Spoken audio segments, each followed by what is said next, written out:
आभाळा एवढी ज्यांची उंची त्यांनी थोडं खाली यावं, मातीत ज्यांचे पंख मळले त्यांना उचलून वर घ्यावं. कवी दत्ता हलसगीकर यांची ही कविता प्रोत्साहनाच्या कार्यक्रमात किंवा अनेक प्रेरणा देणाऱ्या कार्यक्रमात ही कविता आपण ऐकतो. जी माणसं मोठी झाली आहेत त्या माणसांनी मागच्याकडे जर वळून पाहिलं तर त्या छोट्यांना प्रोत्साहन मिळतं, त्यांना वर जाण्याचं बळ मिळतं आणि ही माणसं मग आपल्या आयुष्यात काहीतरी वाटचाल करायला चालू करतात. असा एखादा मोठा माणूस आपल्या आयुष्यात आला तर तो निश्चितच प्रेरणादायी असतो. जिल्हा परिषदेच्या एका शाळेमध्ये राज्याच्या देशाच्या राजकारणात, समाजकारणात, संसदीय क्षेत्रात वंदनीय काम केलेले एखादं व्यक्तिमत्व येतं. छोट्याशा मुलांना शाबासकी देतं, त्यांचं कौतुक करतं, आपल्या वतीने काही देऊ पाहतं. असा प्रसंग जर आपल्या शाळेत आला तर होय, असा प्रसंग 10 वर्षापूर्वी एका शाळेत आला होता. लातूर तालुक्यातील वरवंटी येथील जिल्हा परिषद शाळेला या प्रसंगाबद्दल आपण आज जाणून घेणार आहोत.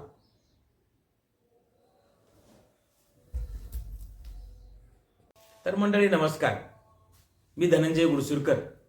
दरवळ या आपल्या आवडत्या यूट्यूब चॅनलवर तुम्हा सर्वांचं स्वागत आहे. तुमच्या सर्वांच्या प्रतिसादावर या यूट्यूब चॅनलची घोडदौड चालू आहे. साहित्य, कला, संस्कृती आणि शिक्षण या क्षेत्रातील वेगवेगळे आणि वैविध्यपूर्ण व्हिडिओ आपल्याला या यूट्यूब चॅनलच्या माध्यमातून ऐकावयास मिळत आहेत, पाहावयास मिळत आहेत. माझी आपणास विनंती असणार आहे की हे व्हिडिओ आपल्यापर्यंत मर्यादित न ठेवा, इतरांनाही पाठवा, सबस्क्राईब करा आणि चॅनलचे व्हिडिओ पुढे पाठवा. तर मित्रहो, आपण बोलत होतो वरवंटी या गावाच्या शाळेबद्दल. लातूर तालुक्यातील वरवंटी नावाचं हे गाव, या गावामधली जिल्हा परिषदेची शाळा आणि या जिल्हा परिषदेच्या शाळेला एका मोठ्या बाजूला लागून एका मोठ्या माणसाची शेती आहे. ते मोठे व्यक्तिमत्व म्हणजे शिवराज पाटील चाकूरकर. मागच्या काही दिवसापूर्वी त्यांचं निधन झालं आणि शिवराज पाटलांची थोरवी आपण ऐकली. म्हणजे लातूरचे नगराध्यक्ष, महाराष्ट्र विधानसभेचे उपाध्यक्ष, अध्यक्ष, लोकसभेचे सभापती, केंद्रीय मंत्री, महाराष्ट्र देशाचे गृहमंत्री, पंजाबचे राज्यपाल, अशा विविध भूमिकातून काम करताना शिवराज पाटलांचं नेतृत्व नेहमी झळाळून निघालं.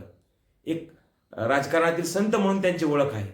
अशा या संतांची पावले या शाळेला लागली आणि या शाळेला खऱ्या अर्थानं उजाळून घेता आलं. 10 वर्षापूर्वी घडलेली गोष्ट. वरवंटीच्या जिल्हा परिषदेच्या शाळेच्या बाजूला शिवराज पाटलांची शेती आहे. पाटील साहेब अधूनमधून शेती पाहायला तिथे जायचे आणि त्या शेती पाहत असताना त्या शाळेतल्या शिक्षिका सविता धर्माधिकारी यांच्या लक्षात आलं की पाटील साहेबांची शेती आपल्या शाळेच्या बाजूला आहे, आपण पाटील साहेबांना आपल्या शाळेत बोलवावं का? आपल्या शाळेत त्यांना बोलवायचं तर काहीतरी निमित्त असावं आणि तशातच 7वीच्या शिष्यवृत्ती परीक्षेचा निकाल लागला.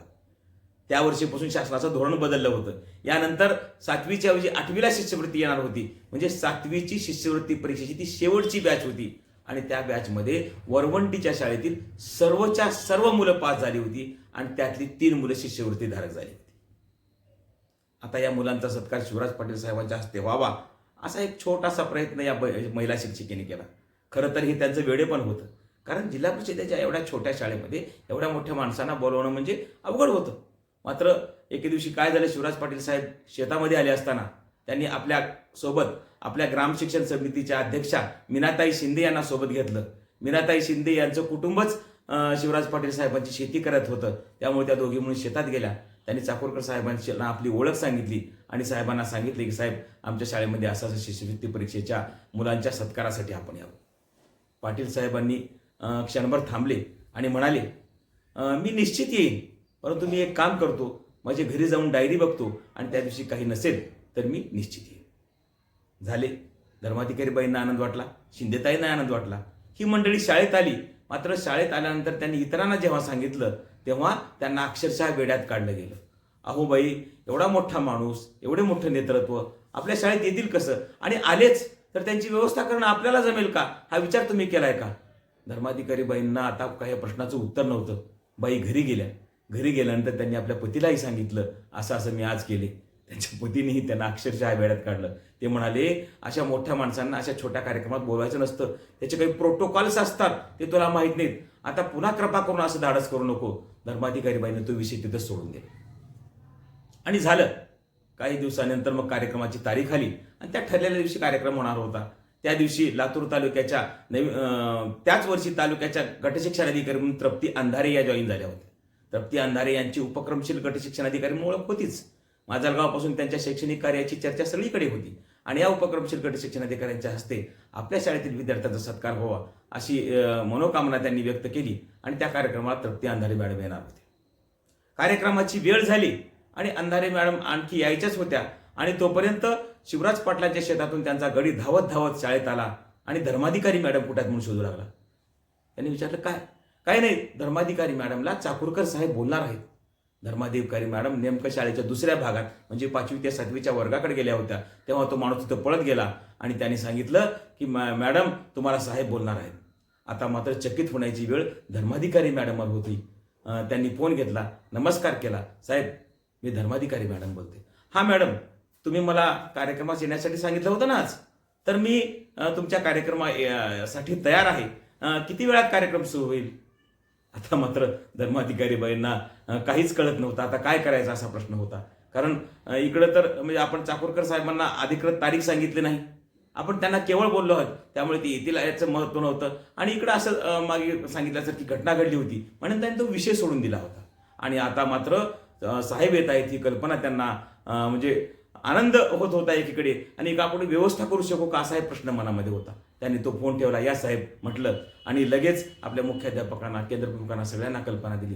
तो निरोप तिकडेही गेला. अधिकारी मंडळी लवकर आली आणि चाकूरकर साहेब येणार आहेत या वातावरणानं सगळ्यांनाच म्हणजे एकीकडे आनंद होता, पण आपण व्यवस्था करू शकतो का नाही ही शंका होती.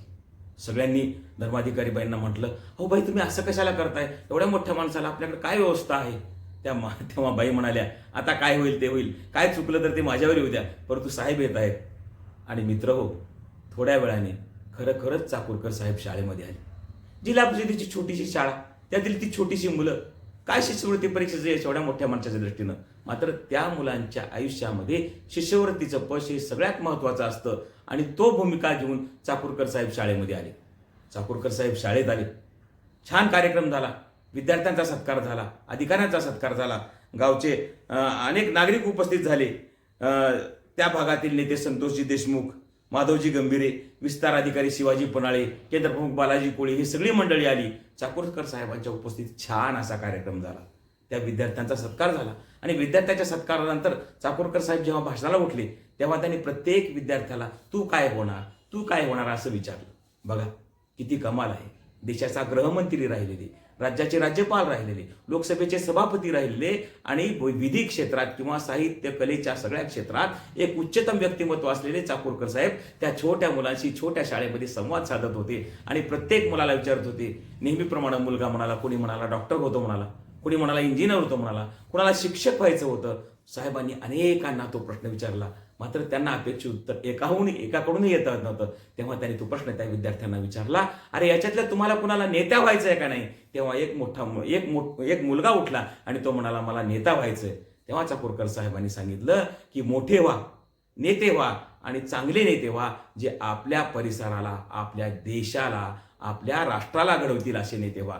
शिक्षित माणसांनी, चांगल्या माणसांनी राजकारणात आलं पाहिजे, नेता झालं पाहिजे आणि आपल्या समाजाला दिशा देण्याचं काम केलं पाहिजे. चाकूरकर साहेबांचे ते शब्द त्या शाळेच्या विद्यार्थ्यांनी लक्षात ठेवले आणि कार्यक्रम छान साजरा झाला. खरं तर कुठलीही व्यवस्था त्यांना करता आली नव्हती, कोणताही प्रोटोकॉल पाळता आला नव्हता. मात्र त्यांच्या मनामध्ये असणारी जिद्द, धर्माधिकारी मॅडमच्या मनामध्ये असणारा एक सद्भाव आणि त्या सद्भावाच्या बळावर चाकूरकर साहेब त्या शाळेमध्ये आले होते. आभाळा एवढी ज्यांची उंची, त्यांनी थोडं खाली यावं, मातीत ज्यांचे पंख मळले त्यांना उचलून वर घ्यावं, ही जी कविता सुरुवातीला म्हटली ना, त्याचा नेमका अनुभव या शाळेच्या विद्यार्थ्यांनी, शिक्षकांनी, शिक्षण विभागाच्या अधिकाऱ्यांनी घेतला आणि एका थोर माणसाची स्मृती त्यांनी कायम जपून ठेवली. आज चाकूरकर साहेब त्याच शेतामध्ये, त्याच शाळेच्या बाजूला चिर विश्रांती घेत आहेत. ते त्यांच्या रूपानं आपल्यासोबत सदैव आहेत. मात्र त्यांची आठवण या सगळ्या शिक्षण विभागाला, या जिल्हा परिषद शाळेला नेहमीच पुलकित करणारी आहे. धन्यवाद.